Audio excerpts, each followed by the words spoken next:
નમસ્કાર. વિચાર ક્રાંતિ દર્શનમાં આપ સૌનું સ્વાગત છે. ક્યારે એવું વિચાર્યું છે કે એક નાનકડો સાવ સૂક્ષ્મ અણુમાં આખું બ્રહ્માંડ સમાઈ શકે? સાંભળવામાં કદાચ અજીબ લાગે નહીં, પણ આજે આપણે બરાબર આ જ વાત કરવાના છીએ. વિજ્ઞાન અને અધ્યાત્મનો એક એવો અદ્ભુત સંગમ, જ્યાં અણુમાં વિભુ અને ગાગરમાં સાગર જેવી વાતો માત્ર કવિતા નથી રહેતી, પણ એક ગહન સત્ય બની જાય છે. ચાલો સમજીએ કે આ સિદ્ધાંત આપણા જીવનને કેવી રીતે એક નવી જ દિશા આપી શકે છે. તો આપણો મૂળ સવાલ એ છે કે શું વિજ્ઞાન અને અધ્યાત્મ આ બંને ખરેખર એક જ સત્ય તરફ ઇશારો કરી રહ્યા છે? શું એવું બની શકે કે વિજ્ઞાન જેને લેબોરેટરીમાં સાબિત કરે છે એ જ વાત ઋષિઓ હજારો વર્ષો પહેલાં પોતાની તપોભૂમિમાં અનુભવી ચૂક્યા હતા? ચાલો આ સફર શરૂ કરીએ અને આ સવાલના જવાબને શોધવાનો પ્રયત્ન કરીએ. તો ચાલો આ શોધ માટે આપણે સીધા જ જઈએ પરમાણુની દુનિયામાં, એકદમ સૂક્ષ્મ જગતમાં. અહીં આપણે એ જોવાનો પ્રયત્ન કરીશું કે ભૌતિક વિજ્ઞાનની જે પાયાની રચના છે એમાં ક્યાંક ને ક્યાંક આધ્યાત્મિક સત્યો છુપાયેલા છે કે નહીં.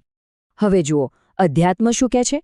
એ કહે છે કે આત્મા આપણા અસ્તિત્વનું સેન્ટર છે, એ જ આપણને ચલાવનાર મુખ્ય શક્તિ છે. હવે જરા વિજ્ઞાન તરફ નજર કરીએ. પરમાણુનું કેન્દ્ર કોણ? ન્યુક્લિયસ. એ જ આખા પરમાણુની ગતિવિધિઓને કંટ્રોલ કરે છે. બરાબર, એવી જ રીતે આત્મા આપણા શરીર અને મનનું સંચાલન કરે છે. અને સૌથી મજાની વાત તો એ છે કે આકાશની જેમ એ બધે જ છે, પણ છતાંય કોઈનાથી બંધાયેલો નથી, અલિપ્ત છે. આ સરખામણી ખરેખર અદ્ભુત છે. જરા ધ્યાનથી જુઓ. એક તરફ છે વૈજ્ઞાનિક માળખું, બીજી તરફ છે આધ્યાત્મિક સત્ય. પરમાણુનું જે કેન્દ્ર છે, ન્યુક્લિયસ, જે એકદમ સ્થિર છે, અચળ છે, એ કોના જેવું છે? એ છે આપણા આત્મા જેવું. અને પેલો જે ઇલેક્ટ્રોન છે, જે સતત એની આસપાસ ભટક્યા કરે છે, ચંચળ છે, એ કોણ? એ છે આપણે, એટલે કે જીવ, સંસારમાં ભટકતો જીવ. અને આ આખી રચના છે ને, એ આપણને એક બહુ મોટો પાઠ શીખવે છે. આ ઇલેક્ટ્રોન જેવો આપણું જીવ દુનિયામાં સુખ અને શાંતિ માટે ગમે ત્યાં ભટકે, પણ એને સાચી શાંતિ ક્યાં મળશે? એને સાચી સ્થિરતા ક્યારે મળશે? જ્યારે એ પોતાના કેન્દ્ર સાથે જોડાશે, એટલે કે પોતાના આત્મા સાથે. મતલબ પરમ શાંતિ ક્યાંય બહાર નથી શોધવાની, એ તો આપણી અંદર જ છે, આપણા પોતાના કેન્દ્રમાં. સારું, તો આ તો થઈ એક સ્થિર મોડેલની વાત. પણ હવે ચાલો આ જ સિદ્ધાંતને જરાક ગતિમાં જોઈએ. કેમિસ્ટ્રીની દુનિયામાં જઈએ. સ્થિરતાના રસાયણશાસ્ત્ર દ્વારા સમજીએ કે જીવનમાં આધ્યાત્મિક સંતુલન એટલે કે બેલેન્સ કેવી રીતે મેળવી શકાય. અહીં એકદમ સરળ ઉદાહરણ છે, મીઠાનું, એટલે કે સોડિયમ ક્લોરાઇડ. હવે જુઓ, સોડિયમ પણ એકલું હોય ત્યારે અસ્થિર હોય, અને ક્લોરીન પણ, બંને અશાંત છે. પણ પછી શું થાય છે? સોડિયમ પોતાનો એક વધારાનો ઇલેક્ટ્રોન દાન કરી દે છે, અને ક્લોરીન એને પ્રેમથી સ્વીકારી લે છે. અને બસ, જેવું આ આપવા લેવાનું થયું, બંને મળીને બની ગયા સોડિયમ ક્લોરાઇડ, એકદમ સ્થિર, એકદમ શાંત. આ આપ-લેની પ્રક્રિયા જ એમને સ્થિરતા આપે છે. તો આનો સાર શું નીકળ્યો?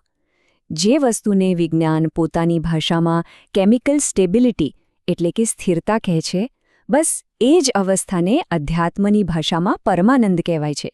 નામ અલગ અલગ છે, પણ અનુભવ એક જ છે, સંપૂર્ણ સંતુલન અને પૂર્ણતાની અવસ્થા. અને આ વાત સીધી આપણા જીવનને લાગુ પડે છે. વિચારો, જેમ પરમાણુઓ ઇલેક્ટ્રોન આપીને કે લઈને સ્થિર થાય છે, બરાબર એ જ રીતે આપણે પણ સ્થિર ક્યારે થઈએ? જ્યારે આપણે આપણા હુંપણાનો, આપણા અહંકારનો ત્યાગ કરીએ, જ્યારે આપણે બીજાને કંઈક આપીએ, સમર્પણ કરીએ, પ્રેમનું સંતુલન કેળવીએ, ત્યારે જ સાચા આત્મતત્વની, સાચી શાંતિની પ્રાપ્તિ થાય છે. ઓકે, તો અત્યાર સુધી આપણે એક અણુની અંદર ડોક્યું કરતા હતા. હવે ચાલો આપણી દ્રષ્ટિને થોડી મોટી કરીએ, ઝૂમ આઉટ કરીએ. હવે આપણે ગાગરમાં સાગરવાળી કહેવતને વૈજ્ઞાનિક અને આધ્યાત્મિક રીતે સમજીશું. જોઈશું કે કેવી રીતે એક નાનકડા કણમાં આખું બ્રહ્માંડ છુપાયેલું હોઈ શકે છે. આ વિચાર ખરેખર મગજને હલાવી દે તેવો છે. આપણા ઋષિઓ કહેતા હતા કે જો આપણે આપણી ચેતનાને એટલી બધી સૂક્ષ્મ, એટલી બધી એકાગ્ર બનાવી દઈએ, તો આપણે એક જ પરમાણુની અંદર આખા બ્રહ્માંડની ડિઝાઇન અને એના બધા રહસ્યો જોઈ શકીએ છીએ. કેમ? કારણ કે સિદ્ધાંત છે, જે સૂક્ષ્મમાં છે એ જ આ વિરાટ બ્રહ્માંડમાં છે. અને હા, આ કોઈ કવિની કલ્પના નથી હો. આ તો ભારતીય યોગ દર્શનનો મુખ્ય ઉદ્દેશ્ય છે. યોગનો આખો ગોલ જ આ છે, સાધના કરીને મનને એટલું ધારદાર અને સૂક્ષ્મ બનાવવું કે સાધક બધી વસ્તુઓની એકતાનો અનુભવ કરી શકે અને એ જ સૂક્ષ્મ દૃષ્ટિથી એક કણમાં આખા બ્રહ્માંડને જોઈ શકે, એનો સાક્ષાત્કાર કરી શકે. ચાલો હવે આપણે આ ચર્ચાના સૌથી રસપ્રદ અને કદાચ સૌથી મહત્વના ભાગ પર આવીએ છીએ. હવે આપણે જોઈશું કે હજારો વર્ષો પહેલાં શ્રીમદ્ ભગવદ્ ગીતામાં જે જ્ઞાન આપવામાં આવ્યું હતું એ આજના મોડર્ન સાયન્સના પુરાવાઓ સાથે કેવી રીતે એકદમ બંધ બેસતું આવે છે. ગીતાના બીજા અધ્યાયમાં ભગવાન શ્રી કૃષ્ણ અર્જુનને આત્માનું સ્વરૂપ સમજાવે છે. એ શું કહે છે? નૈનમ છિંદન્તિ શસ્ત્રાણી નૈનમ દહતિ પાવકઃ ન ચૈનમ ક્લેદિયન્ત્યાપ ન શોષયતિ મારુતઃ. અર્થાત આ આત્માને કોઈ શસ્ત્ર કાપી નથી શકતું, અગ્નિ એને બાળી નથી શકતો, પાણી એને પલાળી નથી શકતું અને પવન એને સૂકવી પણ નથી શકતો.